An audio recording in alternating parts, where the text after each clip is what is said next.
Hi everyone, today I'll explain my mind map on Maxwell's equations. My design uses a core to periphery structure. I put Maxwell's equations at the center. Everything else comes from this core.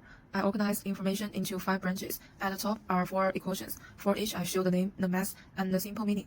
I used the integral form because it's easy to picture. On the left are 3 supporting tools. Constitutive relations connect fields to materials. Boundary conditions explain fields at material edges. Charge conservation says charge can't just appear or vanish. On the right side is history. Maxwell united electricity, magnetism, and light. His work led to electromagnetic waves. Hertz proves it with experiments. Heaviside gave us the 4 equations we use today. At the bottom are key applications: wireless communication like phones and Wi-Fi, transmission lines like cables and fiber optics, signal integrity for electronics, radar for detection, power engineering for motors and generators. For individuals, I use different colors for each branch. The layout guides you from the core to tools to history to real-world use. This map helps beginners see the big picture and helps engineers quickly recall the basics. Thank you. Hello everyone, today we will briefly discuss time domain reflectometry or TDR, which is an essential diagnostic tool for signal integrity analysis and high-speed electronic system design. The core mechanism of TDR involves injecting a voltage stick or shock box with a very fast rise time into a transmission line and observing the returning signals. When the signal encounters an impedance discontinuity, such as an open circuit, a short circuit, or a connector mismatch, part of the signal reflects back towards the source. This reflection is quantified by the reflection coefficient, expressed as gamma equals ZL minus Z0 divided by ZL plus Z0. Concurrently, by measuring the round trip time of the signal, we can precisely calculate the physical distance to the mismatch using the equation D equals Vt divided by 2.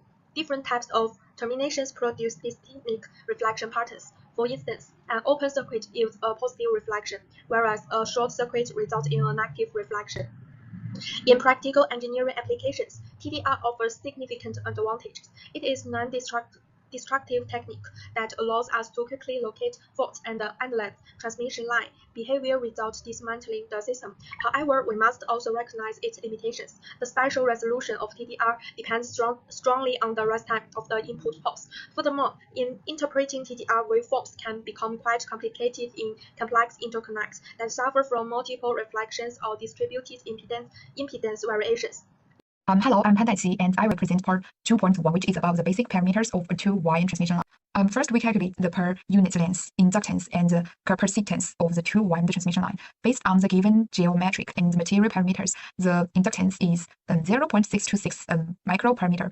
The capacitance is 53.26 B-var per meter. Next, we calculate the per unit length, conductance, and resistance. The conductance represents dielectric loss, and at 0.7 GHz, its value is 1.171 times 10 to the power of minus 2 Siemens per meter. For the resistance, assume a copper conductor and considering high frequency effect. The result is about 1.1 ohm per meter. Obtaining the RLCG parameters, we calculate the characteristic impedance and the propagation constant. First, in the lossless case, we ignore resistance and conductance. The characteristic impedance is about 108.4 ohms. The propagation constant is 35.41 J radians per meter. This means that in the lossless case, the signal has phase change but no attenuation. Hi everyone, I'm Xiaolin. I'm going to walk you through our project 2.1 results for a two-wire transmission in loss case first. In this case, the characteristic impedance becomes 108.37 plus J 2.69 ohms. The propagation constant becomes 0.640 plus J 25.418 per meter. From this result, we can say that the real transmission length both attenuation and phase delay. Here, the attenuation constant is 0.640 Lp per meter, which is about 5.56 decibels per meter. And the phase constant is 25.418 radians per meter. Finally, they estimated the single drive time along the wire. For a length of 69.25 centimeters, the transmission time is about 4 nanoseconds. As the main results obtained in this part, we have calculated the inductance, capacitance, conductance, and resistance, and also the characteristic impedance in both the lossless and lossy cases. In addition, we obtained the attenuation constant, phase constant, propagation constant in the loss case, and the estimated transmission time of about 4 nanoseconds. Overall, part 2.1 gives the electric parameters that determine the transmission behavior of the two-wire net. In 2.2, First, I calculated the inductance value and the capacitance value per unit length, the maximum frequency and the wavelength in the media based on the parameters in the project details. In the case A, I integrated the entire one into one unit and calculated the unit capacitance and the unit inductance of this unit.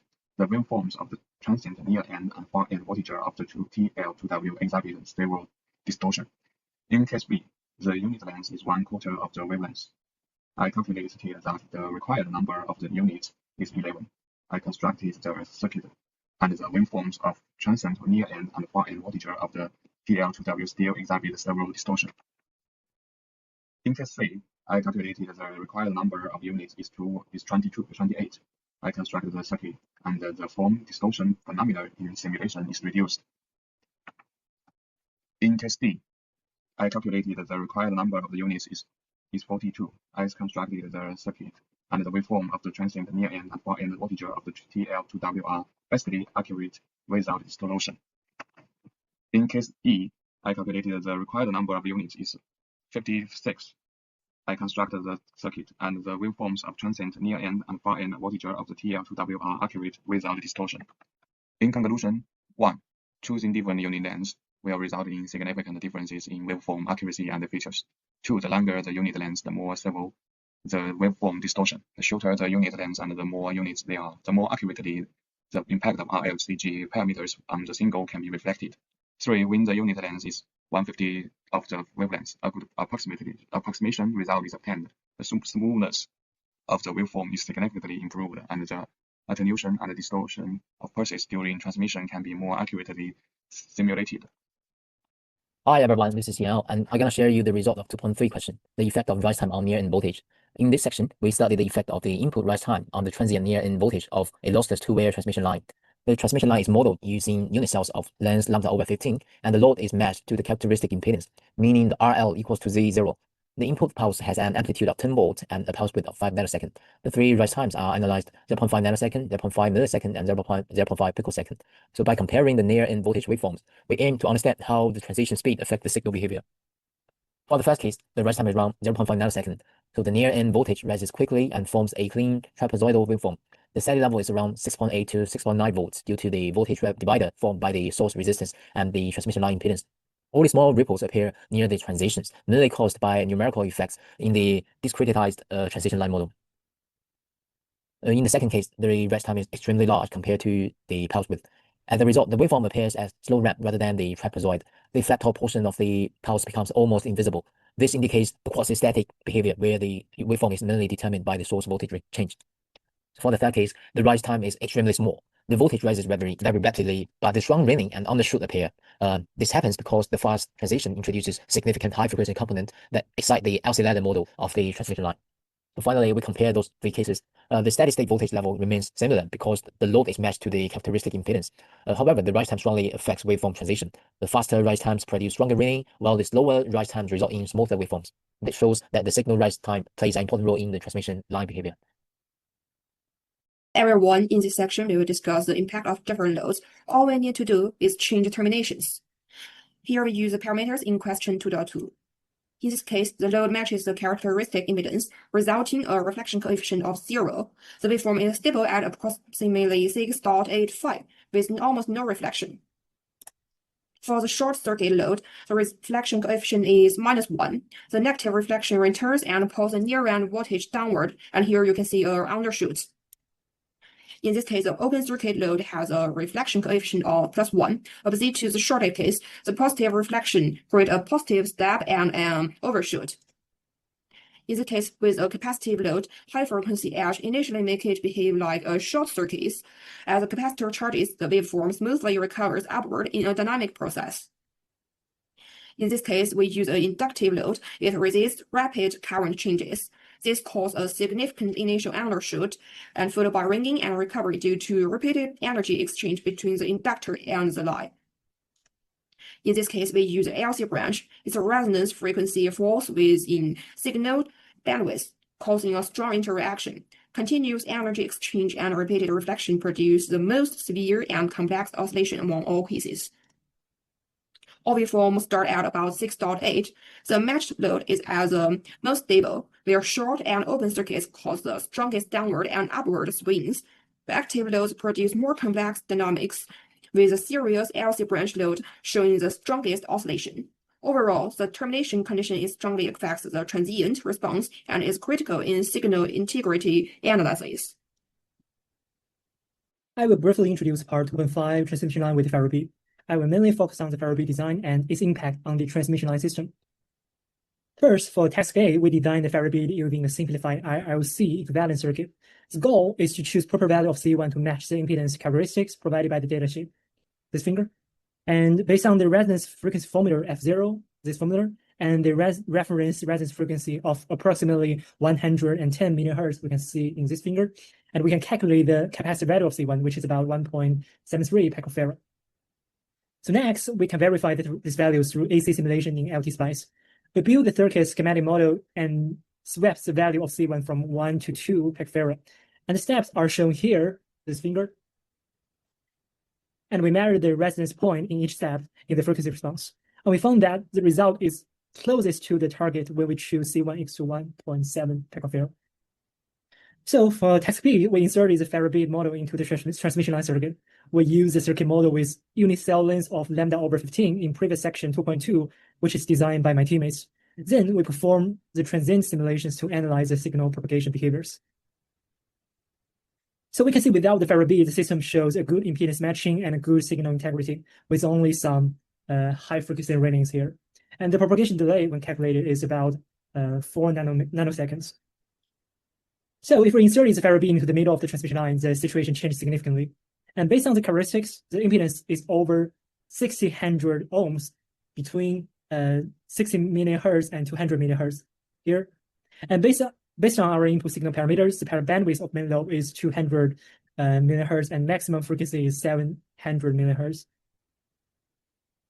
So the Faraday caused severe impedance mismatching within the signal main bandwidth, obviously, about 200 millihertz. As a result, a large portion of the signal energy is reflected back to the input, creating overshoot here at the near end and distortion at the far end.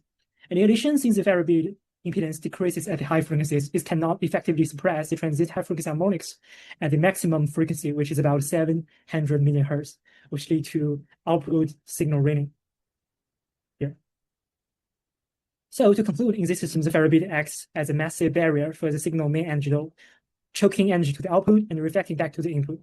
And meanwhile, it fails to effectively suppress the high frequency harmonics since its impedance decreases. In real design, if we want to eliminate high frequency noise effectively while keeping the signal integrity, I think it's very important to make those parameters align with our system objective well. Hi everyone, it's Zhang Jie. For text 2.6, it's also final part of the text B, we replace the two-wheel line with a macro straight line, which is far more common in actual RF layouts. So in the part A, I used the TNT software to model the geometry, like this picture, this 3-layer model, and we also sent the parameters as given by the subject. So next, we run the simulations. It's also given very precise results, and it's neat to say we also do some calculation to verify it. So the result is also, of course, it's a precise. So we get some very important index like L, C, and TD delay. Okay, after TNT software calculations in LT-SPICE, we model the line with the impedance of the result we calculate on the left. And on the right, you can see it's a circuit on LT-SPICE. So next is most important thing is a waveform analysis and calculations. So you can see the two lines is the green line and the blue line. So green line means we set detection on the near, it's here, and blue line is set detection on here, it's far. So it's near and far difference. So you can see that there is an initial gap. The near immediately rises to about 6.25. It's a very simple voltage division between our 15 source and the 19.5 line impedance. And next, it gets the reflection between, because the Lloyd is only 15, significantly lower than 0, so it's a negative reflection. For this, we also calculated the index, it's the reflection level. And finally, it's our convergence and this. It's a 5, yeah. So this is all of the waveform analysis. So finally, it's the conclusion. So in the initial step, the T line creates the immediately voltage division, and we get the staircase inflection because the RL is smaller than Z0, so there occurs a negative reflection. But finally, it's all converging. So this is a conclusion of the waveform. So it's the final of the text 2.6. It's also final part of the all teamwork. So thanks to our peer cooperation and thanks for your time and listening.